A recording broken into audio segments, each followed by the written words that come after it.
For over 1,000 years, one weapon has dominated the battlefields of Japan. A weapon so fearsome that it can split a man from throat to groin. Yet it spawned an entirely new art form and spiritual way of life. A sword so technologically perfect in structure, so beautiful in creation, that it gave rise to an aristocratic warrior creed. There is no weapon anywhere else in the world that seems to be regarded as having a spirit of its own. To me, the Japanese sword is the ultimate sword in the world. It has everything a perfect weapon should have.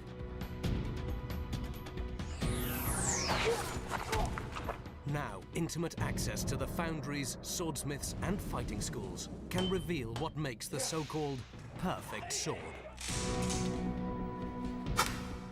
And on the inside, the science of centuries-old secrets that give this blade terrifying sharpness and formidable strength. A no-holds-barred look at one of the most iconic man-made objects ever forged. This is the inside track on the making of the legend that is the samurai sword.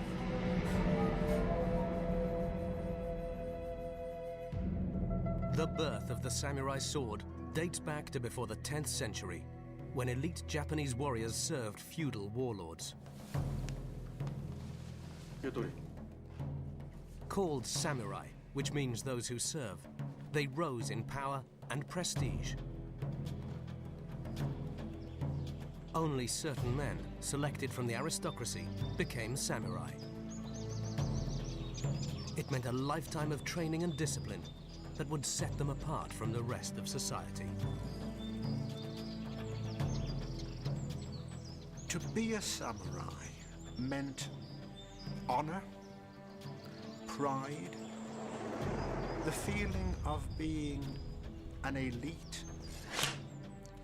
You were certainly the best, because only the best were chosen. For historians like Dr. Stephen Turnbull, above all, the samurai blade created the legend.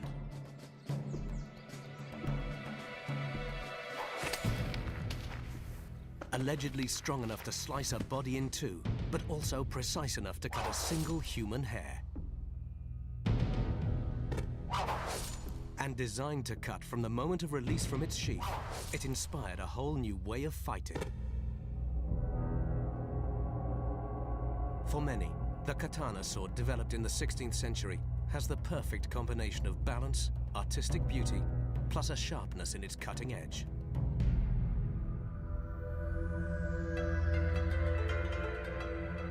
Shimane in southwest Japan hides a place that still makes the metal for true katana swords. Called the home of the gods, this area has rare mineral ores vital in the forging of a unique type of steel. The birth of every katana sword takes place in a crucible of fire, at the bottom of an iron furnace. Called Tatara, this one is a rare traditional smelting furnace, the last one in Japan.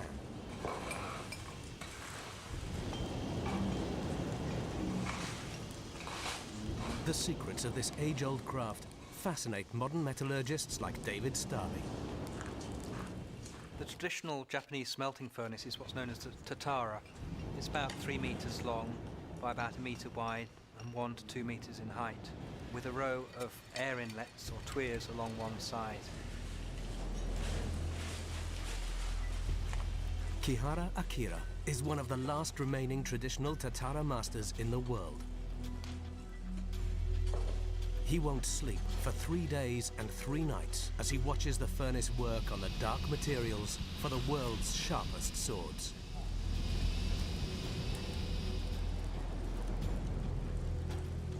Compared to ordinary iron ore, the iron sand found locally is incredibly pure.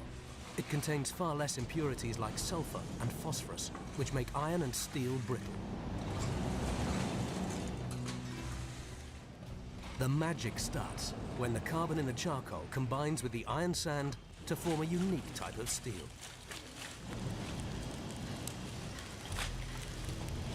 The Japanese call this raw steel tamahagane. Within an hour, the iron sand sinks to the bottom, to what we call the bed of fire. When we look at the bed of fire, we can clearly see from the color whether or not it has become tamahagane.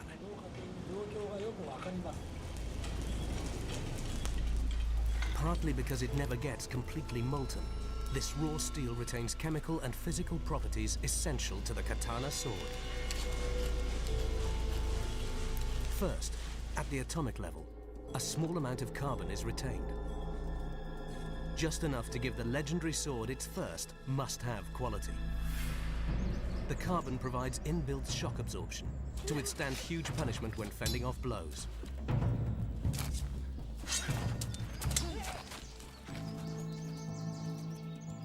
But a good sword needs to be more than just flexible. Metallurgist David Starley is an expert working with the Royal Armouries in the UK. This is actually a fairly pure iron. As we can see, it's very ductile. We bend it, it stays put. It's quite tough, it won't shatter, it's not brittle, but it's not very good for retaining the edge. So the katana is also given a pure steel outer edge, with low levels of impurities like sulfur. The result? Razor-like sharpness.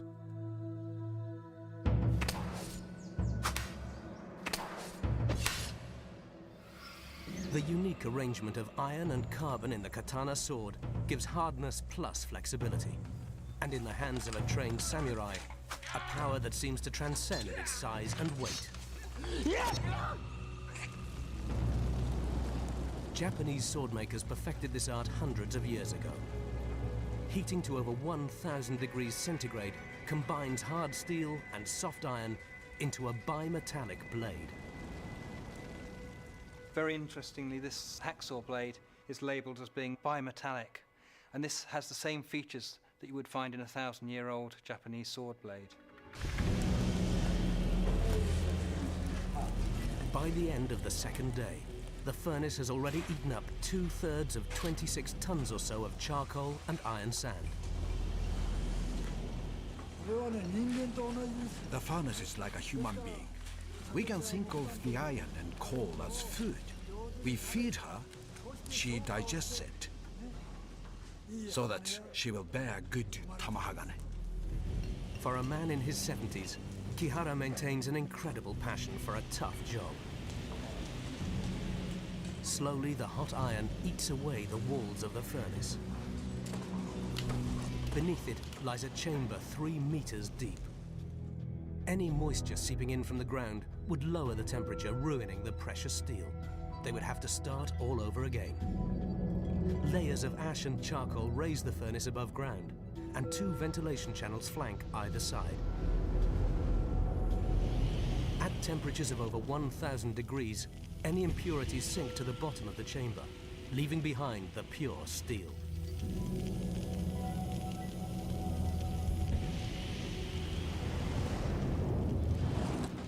With no modern tools to guide him, Master Kihara will listen to the noise of the fire.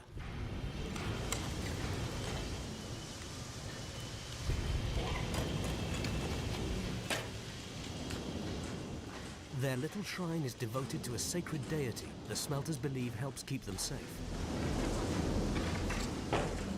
After 36 hours of feeding the voracious fire, everyone is exhausted. There's more than just this new batch of steel at stake. In their own way, these men work to keep an old culture from going extinct.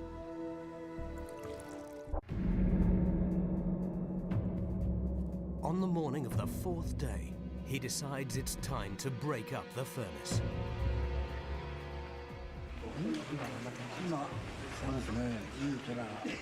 I could see the core. It looks good. There's a big relief. I'm happy.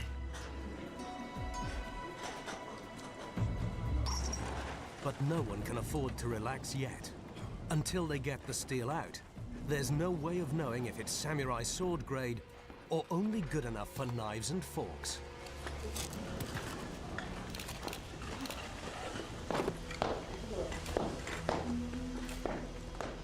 Ten men have worked continuously for 3 days and nights. But has the chemical reaction between iron and carbon inside the furnace worked to forge steel good enough to make one of the world's finest swords?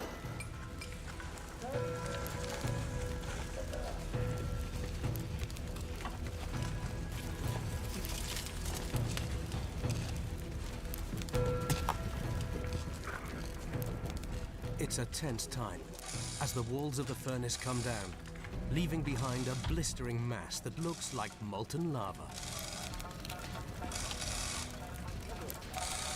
It took around 26 tons of iron ore and charcoal to produce this crude steel they call tamahagane. If it's of the right grade, it could fetch around $50,000, which is around 50 times more expensive than ordinary steel. The furnace master, Kihara Akira, must now choose which bits are good enough to go to the sword maker. It all comes down to the carbon content of the steel.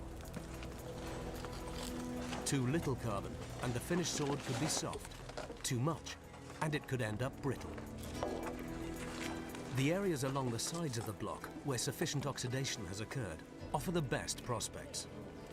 At the University of Leeds in the UK, Dr. Stephen Turnbull specialises in samurai history. One remarkable thing about samurai swords is none of the great swordsmiths could probably write down what it was about the composition of the steel he was using that was so good. But somehow they got it right. And so that, combined with the way the sword was used, set a standard of perfection that was to last for centuries. It's like when your child is born. It was worth waiting for. I'm very happy. Thank you. Having made his selection, the choice pieces of the tamahagane are put to the test in Sakurai, a small town in the middle of Japan, 50 kilometers from Kyoto. Sakurai is home to one of Japan's most renowned swordsmiths, Gasan Sadatoshi, whose family has been swordsmiths for 800 years. But it's more than a profession. It's a spiritual way of life. They took their name from a holy mountain which they climbed to pray to Buddha before forging a new sword. They also brought this spiritualism into the forge, as Britain's Royal Armoury's senior curator, Ian Bottomley, explains. The forge in which he works is regarded as a sacred site, and most of them have a Shinto shrine somewhere within them, to which the smith prays every morning before starting work. The pieces of raw steel arrive from the smelters 300 kilometers away. Together with his son and assistant, Gasan carefully examines the tamahagane to see if it is up to scratch for his next sword. He's looking for heavy pieces with a bright silver color. Any bits that are grayish-black and coarse are ejected. The great swordsmiths of Japan were far more than just blacksmiths. They weren't just people who bashed metal into a sword shape. They were more like alchemists. They were steeped in the mysterious traditions of the metal, how it was melted, how it was molded, how it was beaten. They may not have understood the chemical composition of it, but from years of practice, years of apprenticeship, and years of tradition passed on from master to pupil, they were able to transform this mystery into something that was very, very real, the samurai sword. And there is really still only one way to learn the art of sword making: through apprenticeship. Not a career path anyone should take lightly. For Gasan's apprentices, it takes several years just to learn the basic skills of sword making. They live on site, help with household chores, and work with their master for 6 days a week. To begin with, they just concentrate on the charcoal and furnace. They then graduate to forging techniques.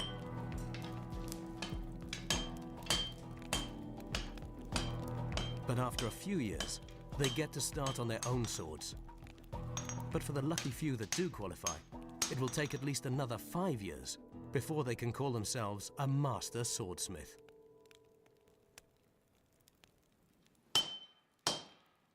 Forging of this new katana will take 3 men more than 3 months to complete.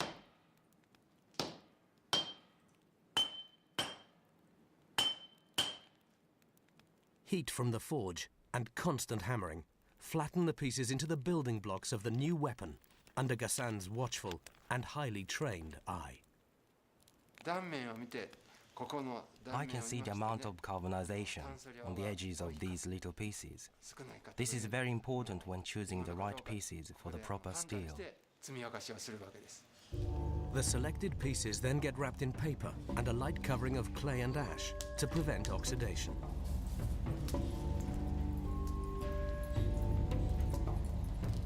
Reheating to 1300 degrees centigrade prepares the steel for hammering, which welds all the pieces into one. They have to work quickly before the temperature drops, making the steel impossible to work with. The hammering also drives out any remaining impurities. The finished product will weigh almost 50% less than the raw materials. The embryo of the katana finally takes shape as a single welded block.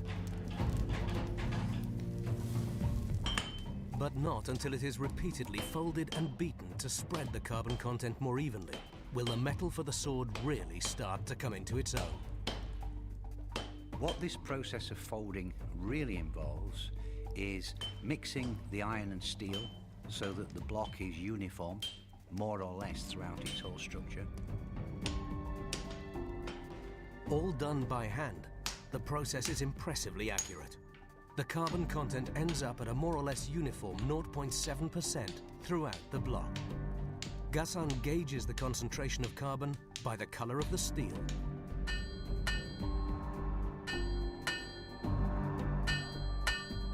A dozen or more folds creates over 5,000 individual layers per 1 centimeter of steel. It is these layers that produce a pattern called the yihada, the skin of the metal. Slowly, the layered block takes shape as a weapon fit for a samurai warrior.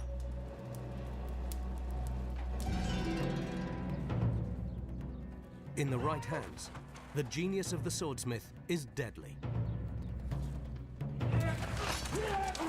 A sword forged with not one, but 2 kinds of steel.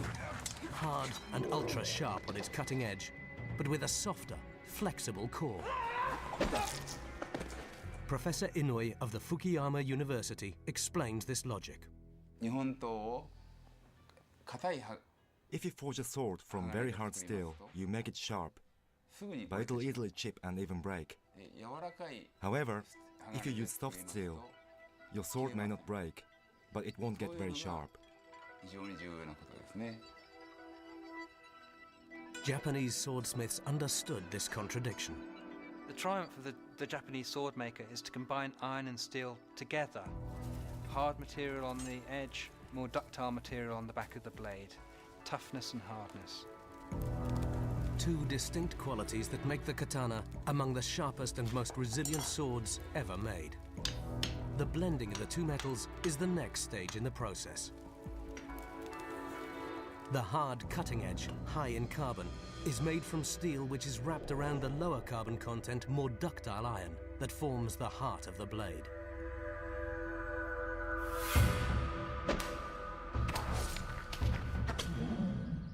The overall structure of the outer steel, known as pearlite and ferrite, is very hard.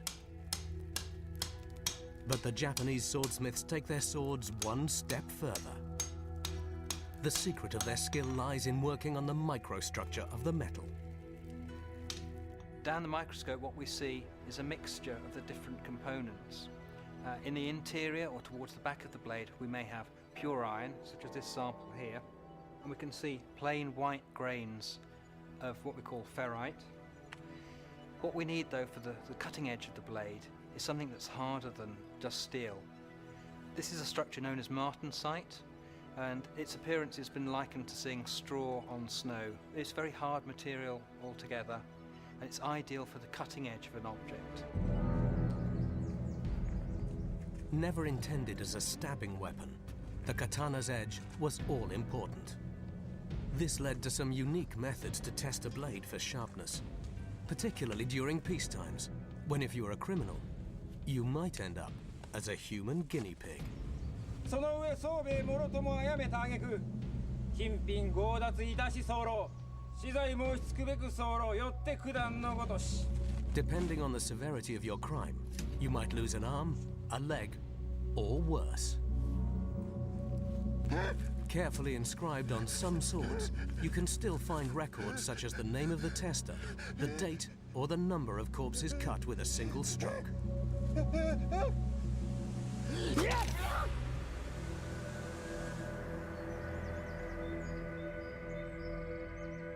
At Gassan's workshop, delicate work of a different kind is underway.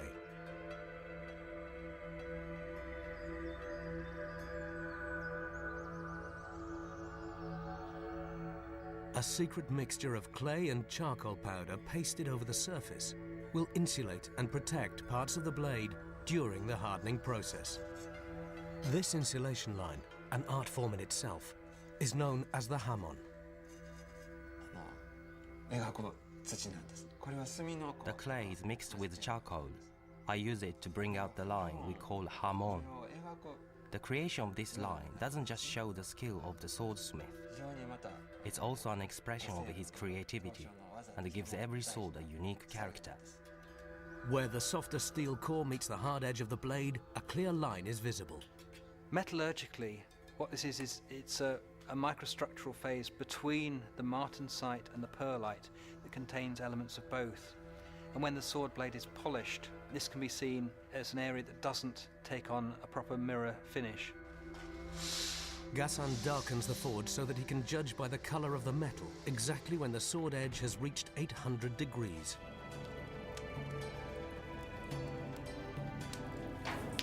Too hot and the steel might crack. Too cold and the hardening would fail.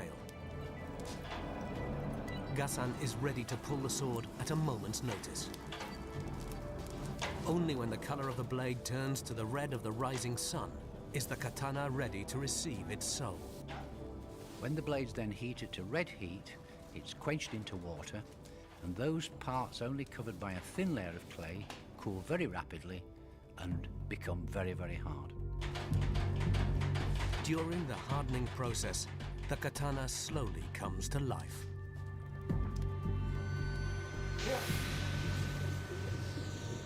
Rapid cooling along the edge, only thinly coated in clay, traps the carbon within the steel into a highly stressed state.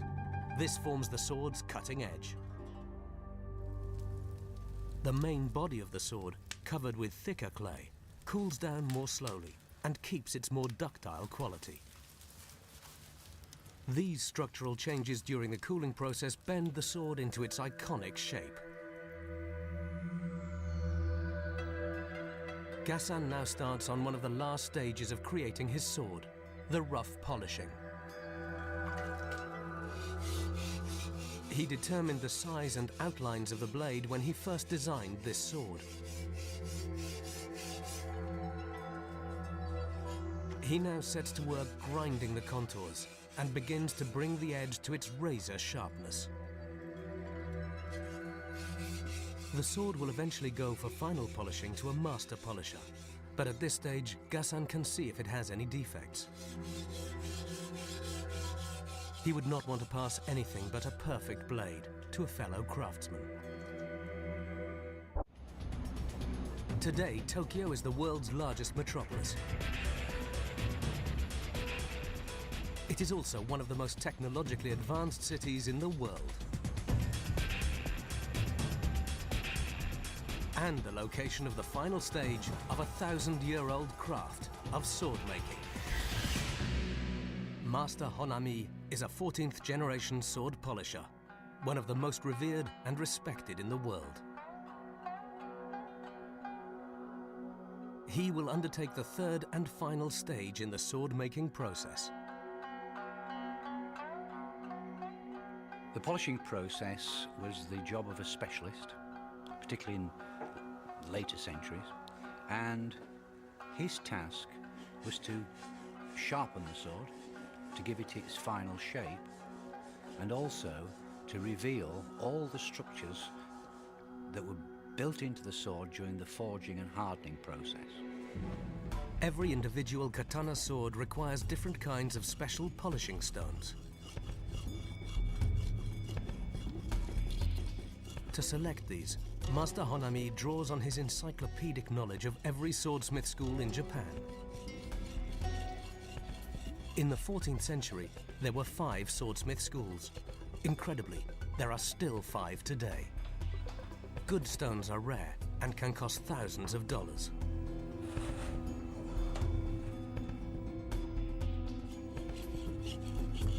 He looks carefully for the hidden beauty within every individual sword. After 10 days of polishing, he moves on to one of the finest grades of stone of all.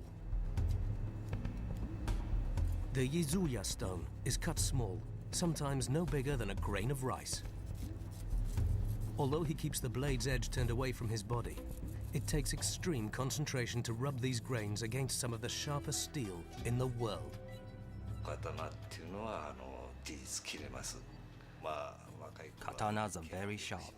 When I was younger, I used to cut myself a lot. Even these days, I'm still very nervous. Next, Master Honami begins with what's called the whitening of the blade. This will reveal the line where the hard and soft steel meet.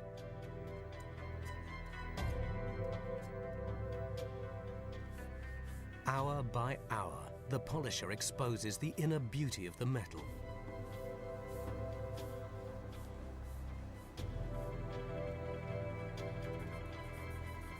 Now he turns his attention to the tip of the blade.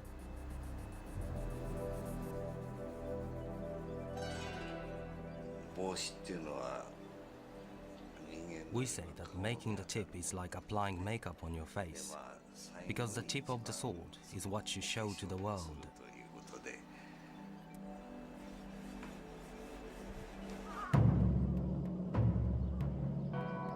The samurai's katana was not only a beautiful weapon, it was a symbol of power and position in Japan's complex social structure. A samurai actually wore 2 swords at all times as a visible sign of his untouchable authority, the katana and the shorter wakizashi. Respect was demanded because they were the aristocrats. They were the rulers. They were the ones that the farmers grew rice for, the merchants traded goods for, the actors entertained and the priests prayed for. But they were also feared because, theoretically at least, they were the only members of the Japanese population who were allowed to bear arms.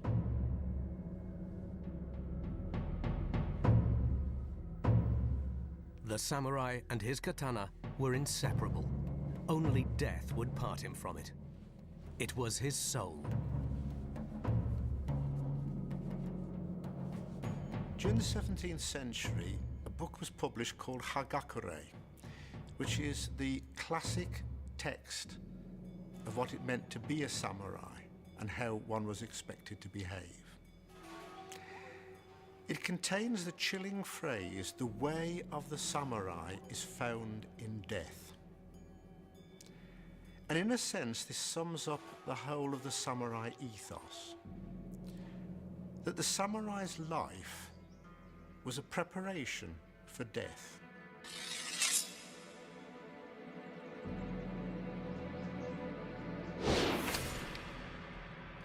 Samurai warriors took this code of conduct very seriously. They avoided failure, surrender, and dishonor above all else.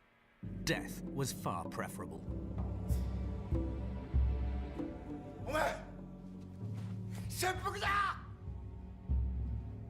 Samurai suicide, or seppuku, which is another reading of the popular term harakiri, is absolutely fundamental to understanding the samurai ethos.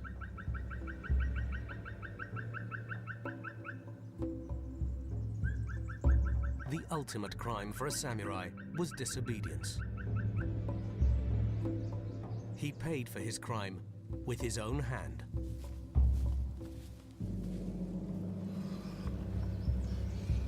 The code that had given him purpose would now end his life.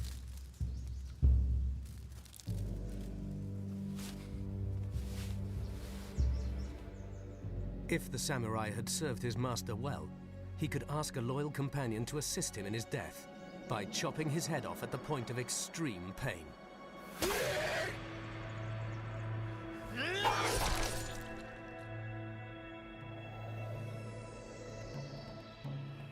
The Royal Armouries collection in Leeds in the UK is home to almost every example of sword ever made. And it now plays host to an experiment that will pitch two iconic swords against each other.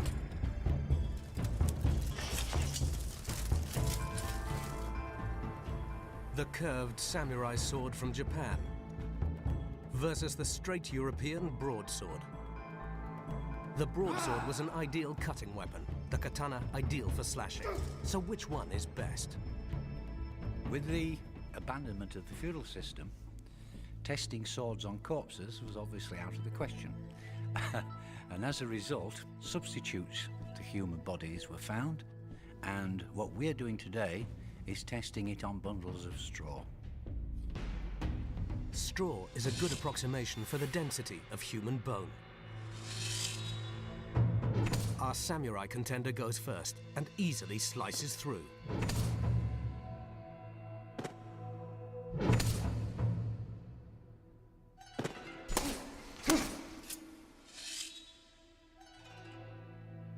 And interestingly, the European broadsword, even with its blunter edge, does just as good a job.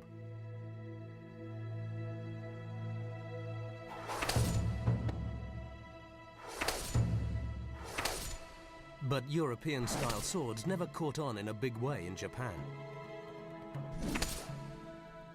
European swords that appeared in Japan had no effect because the Japanese certainly recognized that they weren't forged in the same way as Japanese blades, and quite frankly, regarded them as inferior.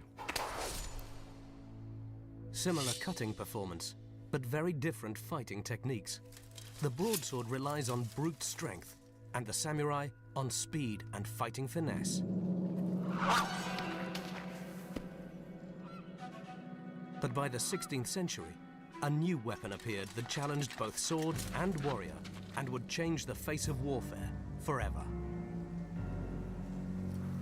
In Japan, guns fired by non-elite soldiers forced the samurai off the battlefield.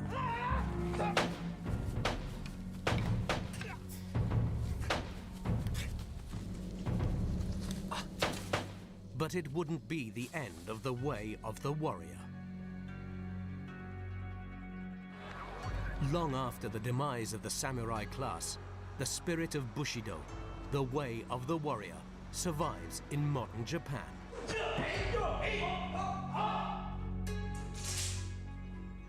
Sword schools flourish, and the secrets of the katana remain as alluring as ever.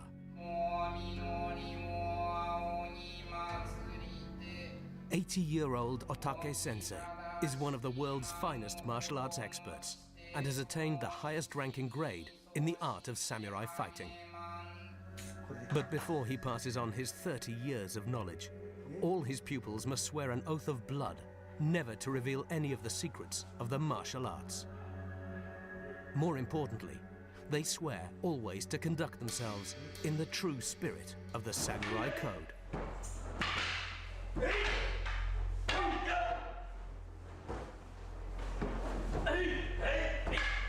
Otake Sensei teaches at the Katori Shinto-ryu, which was founded over 600 years ago. But before his pupils test out the science of the katana, they must first master the basics of one-to-one combat. When you fight, you should never have the sun in your face. You should always keep the sun or the moon behind you. You can use it to blind your enemy. The best warrior is one who can turn circumstances to his advantage in a fight.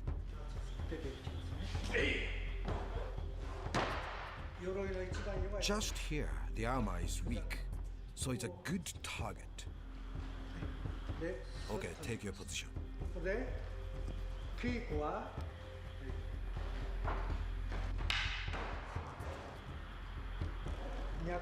You should attack here and here, at the arteries and at the heart.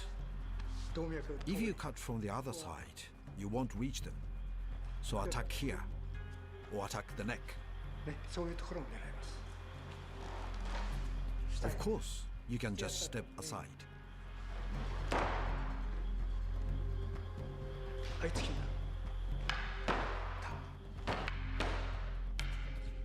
But when you block the opponent, you should always use the back of the sword, because that's the hardest part. There are many marks on the blunt side of the sword.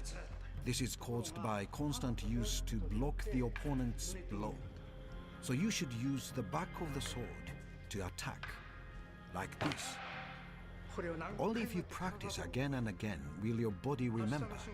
You have to be so good that you can think about going to work the next day and still be able to fight. But that takes a few years.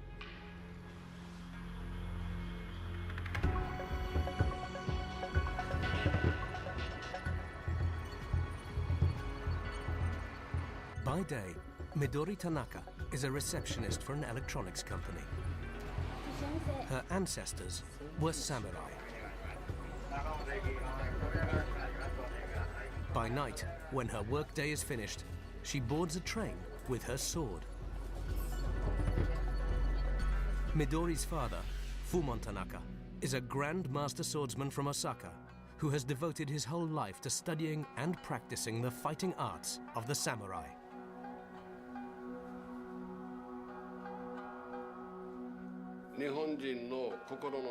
I think many Japanese people can still find the spirit of the samurai in their hearts.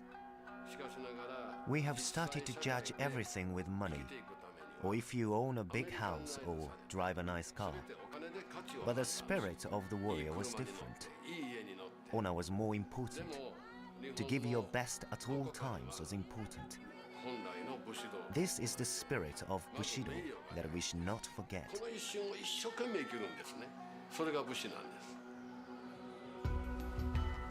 Today, his house is a haven for those who would follow this code.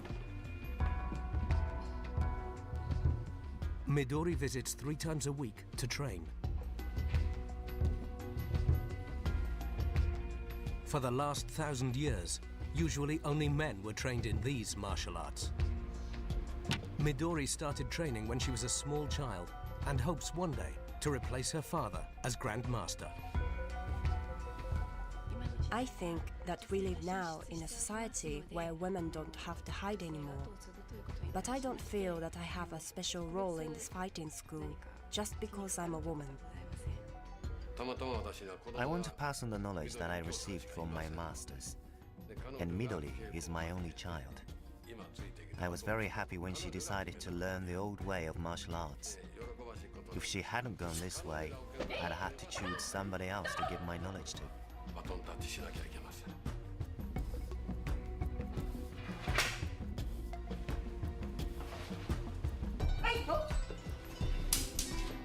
Midori has advanced to the point where she now practices with a real sword, not a wooden one.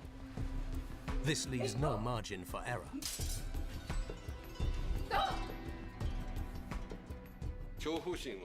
Through martial arts, you learn to overcome your fear. If you can reach the state of Mushin, which means no mind, you can be ready to fight at any time, even without fearing the possibility of death.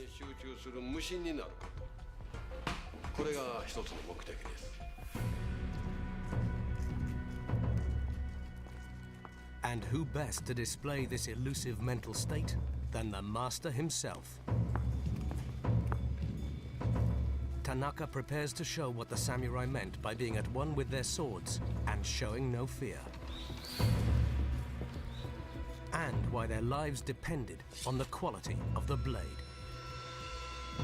He will take the ultimate test when his daughter aims an arrow straight at his heart.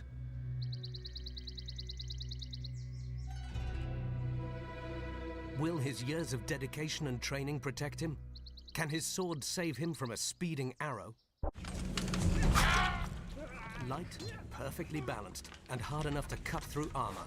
In the hands of a fully trained samurai, the katana is the ultimate weapon for close combat. But what made the samurai and his sword a formidable fighting unit was this ability to not fear death. Samurai were trained in the art of meditation to reach a state of mind known as mushin.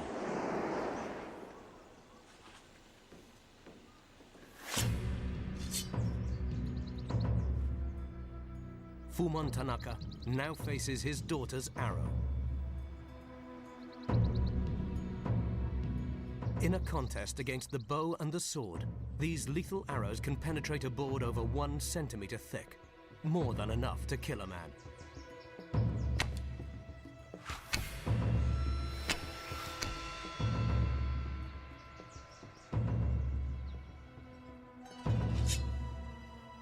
It's not only Master Tanaka's ability to react in the face of a speeding arrow aimed at his heart, but also the sharpness of his sword that means he stands a chance of being able to sever it in mid-flight.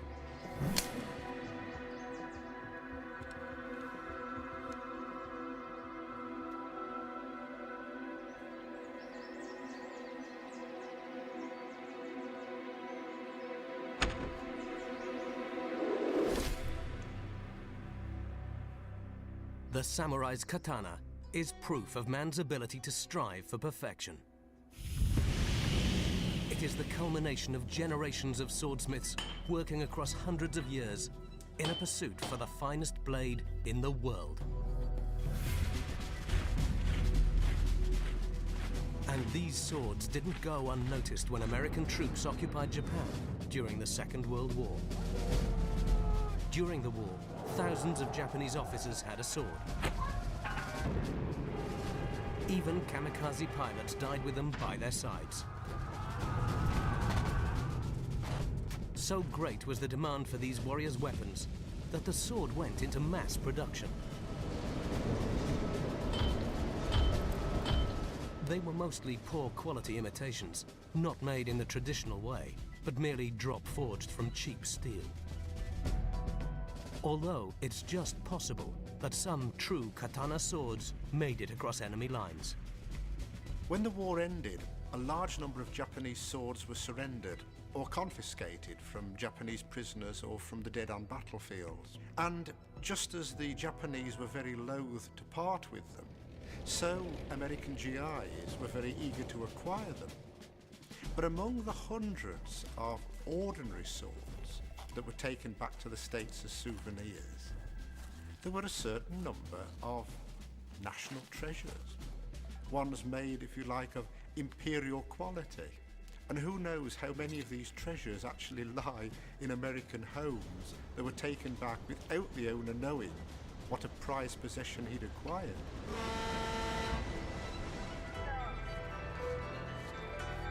Over half a century later, the katana remains the finest sword ever made. It's an object of great beauty, a symbol of honor. Although these ancient values have modern-day price tags.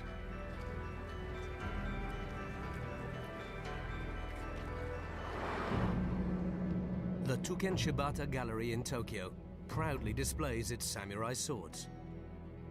Perfection comes at a price, starting at around $5,000 to $25,000 for a good sword, and rising to over $50,000 for a famous one.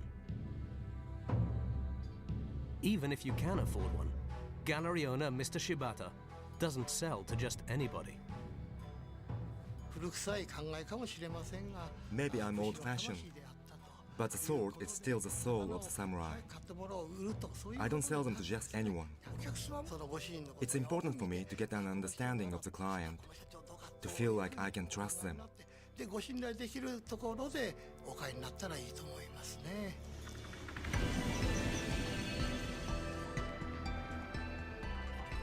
It's now 3 months since Gasan Sadatoshi finished forging his sword.